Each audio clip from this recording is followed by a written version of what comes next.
Hi, welcome to Straight Talk. I want to welcome all of our new viewers from our new cities and let you know that our job here at Straight Talk is to educate you about the issues of today. And certainly there's no issue bigger than our opiate drug abuse issue. Whether it's in the workplace, whether it's at home, in our community, it's overwhelming in this country. More people are dying from overdose of opiates than car crashes.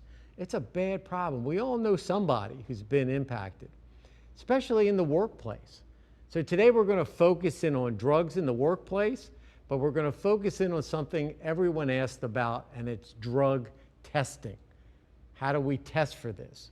And joining me is James Randisi from Randisi and Associates, who's a drug testing expert. Thank you for having me, Mike. In the field. Thanks for being here. And we're going to take our time and we're going to tell everyone everything they need to know about drug testing. Okay. But we're afraid to ask. Okay. Okay? Very Because good. it's an important part of the solution. It's an important part of finding out who's doing what, you know, and making sure people aren't doing something, and how do we test. And so Well, thanks for this opportunity. Oh. We love talking about what we do. Well, it's and my pleasure, and it's an important, and I want to educate the public about it. But let's kind of start at kind of the beginning of the issue. You've been involved with this for a long time. Yes, 99. Since What are you seeing in the workplace when it comes to drugs, when it comes to testing? Are you seeing a greater demand? Are you seeing the problem getting worse from your perspective? We're seeing an increase in positives. Quest Diagnostics does an annual survey every year. They analyze probably 8 million drug tests. About 2 million of those are federal folks, and then the rest they call are the general workforce. So, there's been an increase in pre-employments, there's positives, there's been an increase in random positives. Certainly marijuana and cocaine and opiates are increasing. So it's becoming a big problem. Yeah, and I think it just seems to be getting worse. But in the world of testing, are you seeing more companies wanting to test? We are, and we're seeing more companies demand that subcontractors or vendors coming onto their premises are being drug tested. So we see a lot of new business that way.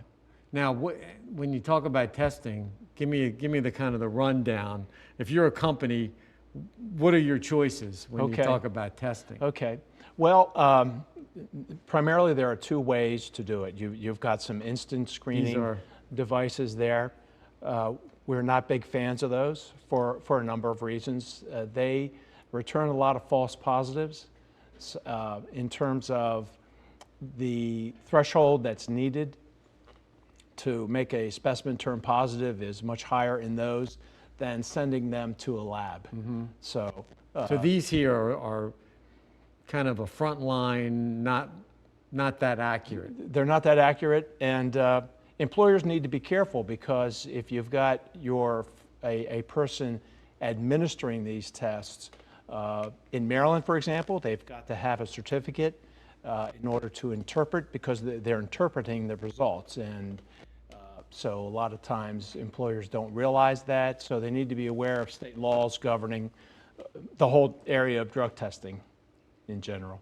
So a company that wanted to set up a testing program, what would you recommend? Well, good question. And let's talk a little bit about the different types of specimens. Yeah, go ahead. You've got urine, oral fluid, and blood and hair. Blood, I've never seen an employer use blood. It's very invasive to take a specimen for testing.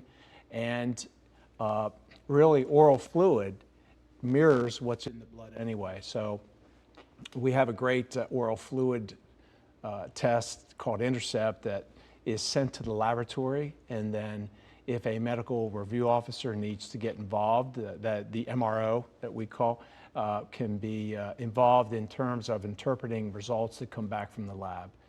And when you say oral fluid, are you talking urine, or are you talking No, just literally in the mouth? It looks like a small toothbrush. You put the pad in the person's mouth, in the donor's mouth, and you keep it there for 5 minutes. The donor takes the tab out, puts it in a tube, that has fluid that maintains the specimen. The donor caps the tube, the donor seals the tube, the donor signs and dates the tube, and then just gives the company rep back the signed sealed tube. So the donor hasn't gotten involved, and there's not the yuck factor that would be involved of urine specimen. What's the accuracy of something like that in the scale of our testing? Yeah, the accuracy of oral fluid is the same as urine. Urine has been around a long time and sort of has the longest track record, but oral fluid's been around for about 15 years. And those two tests are intended to mirror get the same results. So Just not as invasive. right, When someone says, I got to take a urine test now. right. But So- we seem to be able to, we do that for DNA testing now. But this is not, they don't I'm just test for saying DNA. though, Yeah. but the fluids out of the mouth Yeah, are pretty amazing when it Yes. comes to detecting a lot of things. yes, it can be. And frankly, the oral fluid tends to be a lot more accurate and well, not accurate, but results in positives that are higher than urine for a couple reasons. Okay, when you use urine, when the donor goes to the collection center, the urine can be substituted. So there are a number of devices out there that allow people to substitute the urine. The urine can be adulterated, and what that means is the donor would put a substance into the urine specimen to mask, and dilution. The donor can flush their system with water in order to attempt to hide that. So with oral fluid, you don't get that. Oral fluid can't be substituted, adulterated, or diluted. I mean, it's there. So, And you can do it right on the spot. well, If the you oral want. fluid can be done very quickly. Yeah. If an employer has a random program, it's really very, very effective. The donor doesn't have to leave the premises, drive to the collection center, wait there Yeah, an exactly. hour and drive back. Exactly. Okay, well, So. we're getting started here. But Yeah. we got more to cover. We Okay. have a lot more to cover. Good. We're with James Randisi from Randisi and Associates. We're talking about drug testing and its role in our workforce, at home, in our schools. You know, you name it, drug testing is a very big issue and probably something we need to look into more when we're talking about this current opiate epidemic. So we're going to come back, continue talking with James Randisi, and stay with us. We're going to come right back to Straight Talk. Your daughter just had her first breakup. Do you A, put yourself in her shoes, B, console her, Don't worry, sweetie. This is gonna happen a lot. or C, find her a new boyfriend? Nice single boys. That was weird. As a parent, there are no perfect answers. But you don't have to be perfect to be a perfect parent. Thousands of teens in foster care will love you just the same.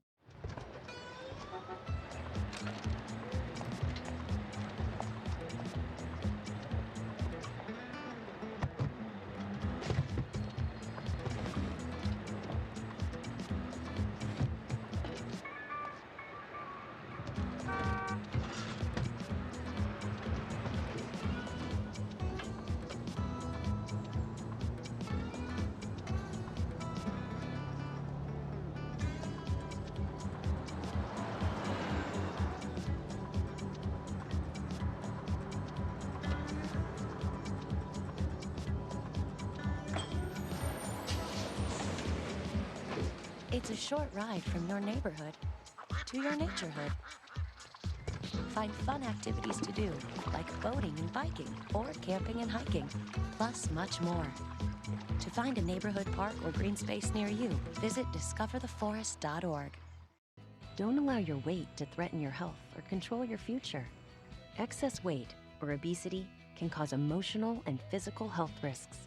But you can take control. The Your Weight Matters campaign offers free resources and tips to help you measure and understand your weight. Take the Your Weight Matters Challenge. The free toolkit prepares you to speak with a healthcare provider about your weight. Your weight does matter.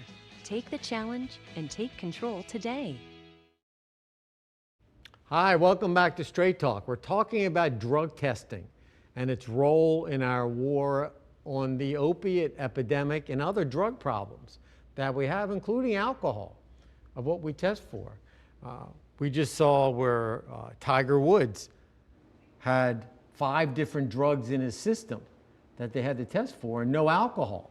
So, you know, drugs do impair us too when it comes to working and on the roads. And joining us to help guide us through all this is James Randisi from Randisi and Associates. They're experts in dealing with drug testing, and he's kind of teaching us all the little things about testing. We appreciate that. Thank you. I don't think we're going over their heads too much out here. It does get confusing. It does. And that's why we need experts like you to help companies. And that's probably the best way to do it too. It is. Is if you're a business or a company, you know, I always thought that the smaller the company, the more important it was to have a drug program and testing, because there's nobody to cover. It is. If somebody does something wrong. And typically, large employers are doing the drug testing. So what they're doing is pushing the drug users to smaller companies. And if the smaller companies aren't drug testing, then these folks are in the workforce and they're causing accidents, they're hurting other people, they're using the employer's health insurance program many more times than someone who isn't using illegal drugs. Yeah, So. and it's a big problem. It's a big problem. Now, if I called you into my company and I said, you know, help me set up a drug testing program for my business, what levels would you recommend? Well, there are a couple of decisions that you need to make as an employer looking at this. In terms of timing, what's available is you can certainly do a drug test pre-employment. Nothing wrong with drug testing for the 5 illegal drug panels. You have to be careful as an employer if you're going to be testing for additional legal panels. Can't be doing that on a pre-employment basis. Certainly can do that on a post-offer basis when you extend a conditional job offer. And then you can do it on a random basis also. A drug testing program is most effective when you're doing both pre-employment and random. Random drug testing sends a very powerful message to the workforce that you as the employer, you're not going to tolerate the use of illegal drugs in your workforce, and you get more bang for your buck with a random program. The random positives are probably 40% higher than you get on a pre-employment basis. Now, when you say random, I mean, you mean random. Like you go to that employee and say, your number just came up, or do you go and you rub that little swab in their mouth? No, a random program must be a true random program. You can't have your employees put their names in a hat and randomly select that way. You've got to be able to defend in a court the selection of the process that you use. So a random selection software, they're available on the market. We do a lot of random selections for our clients. They just send us a spreadsheet with a name and some other identifying number. And then that way, the HR manager has some plausible deniability as far as maybe a person was selected twice in a row. And so they can say, well, we're not doing it. You know, Randisi and Associates is picking your. And so as far as other times, you've got return to duty. I mean, if they were off for some reason, perhaps they had tested positive earlier and they were an employee in your workforce. You don't have a zero tolerance policy. You're trying to work with them. You maybe have an EAP, Employee Assistance Program, that you're using to help someone with that issue of drug use. And so when you look at these levels of the pre-employment, that seems to be very popular. Yeah. And that's part of like a pre-employment physical. Well, the physical can't be done on pre-employment. Physical can only be done after a conditional job offer has been extended. I gotcha. Yeah, yeah. And, But you can do the drug testing. before. You can Before. test for the 5 illegal drugs. And that's, when we talk about the 5 illegal drugs, Yeah, you're talking about? marijuana, opiates, PCP, amphetamines, and cocaine. Okay, Yeah, those 5. that's the top 5. Those are the 5 illegal panels. Marijuana is still illegal for federal purposes, and there's a lot of news as far as marijuana at the state level being allowed, medical marijuana. Well, that becomes a big issue. It does. I mean, medical marijuana, when the employee comes in and says, I've got a prescription, then the companies, that becomes a big legal issue. It does. Well, funny you say that. Up until July 17th, I would have told you that, Mike, there's absolutely, to date, there's no court that has prevented an employer from terminating an employee on marijuana, whether it would be in a state, and even Colorado, the state Supreme Court said Dish versus Coates, where the employer had the right to terminate an employee on marijuana. But up in the state of Massachusetts, the Massachusetts Supreme Court has just ruled that an employee who had medical marijuana, they were not allowed to terminate them for testing positive for marijuana. So, Well, how did they treat the employee? Does it say in this case? well, they treat the employee like she's on Americans with Disabilities Act. So you have to make the employer is required to make a reasonable accommodation. But you wouldn't want that employee driving a vehicle. Exactly. So you have to make some accommodation. Exactly, good point. And that's where it's important for an employer to establish a good job description and list the essential functions of the job. And if that person is in what they call a safety sensitive position, certainly an employer has got every right to not allow an individual to be operating machinery. And when you think about a safety sensitive position, an employee who's out there on the street, driving around for you, driving deposits to the bank. I mean, that's a safety. This is a new era. It is a new era. And as you said, we're in a new world. Yeah. All right, we're going to take a short break. Okay. Keep talking. We're talking with James Randisi about drug testing. We're finding out about some new things happening with medical marijuana and testing, which is going to be a very big issue. So we're going to keep the discussion going. Stay with us. We're coming right back to Straight Talk.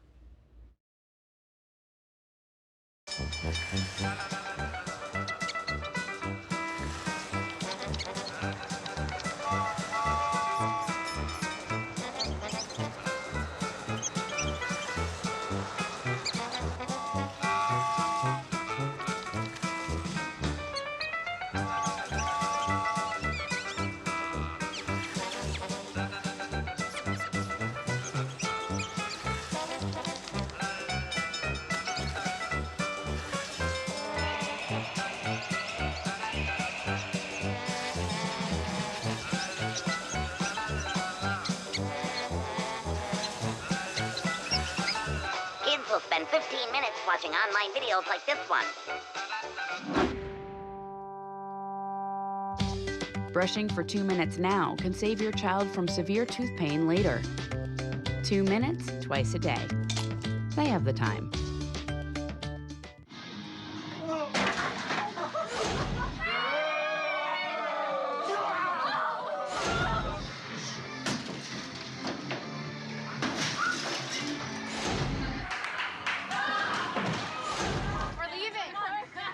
Most party fouls are pretty dumb. But if you decide to drink and drive underage, you could lose your license and your freedom. Underage drinking and driving. The ultimate party foul. There's one thing you can never have sex without. It's not something you buy. Or something you take. In fact, there's only one way to get it. It has to be given to you, freely. It's consent. Because sex without it isn't sex.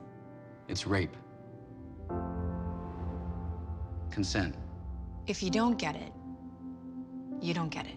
It's on us to stop sexual assault. Learn how and take the pledge at itsonus.org. Hi, welcome back to Straight Talk. We're talking with James Randisi, who is a drug testing expert. He has a company that works with businesses all over, trying to help them set up a good drug program to either detect or make sure their company is drug-free. And that's the goal when it comes to that side of testing. Absolutely. You know, now we hear a lot about this new heroin that has fentanyl tied in with it. And then we hear about this marijuana that has a synthetic marijuana. Yep.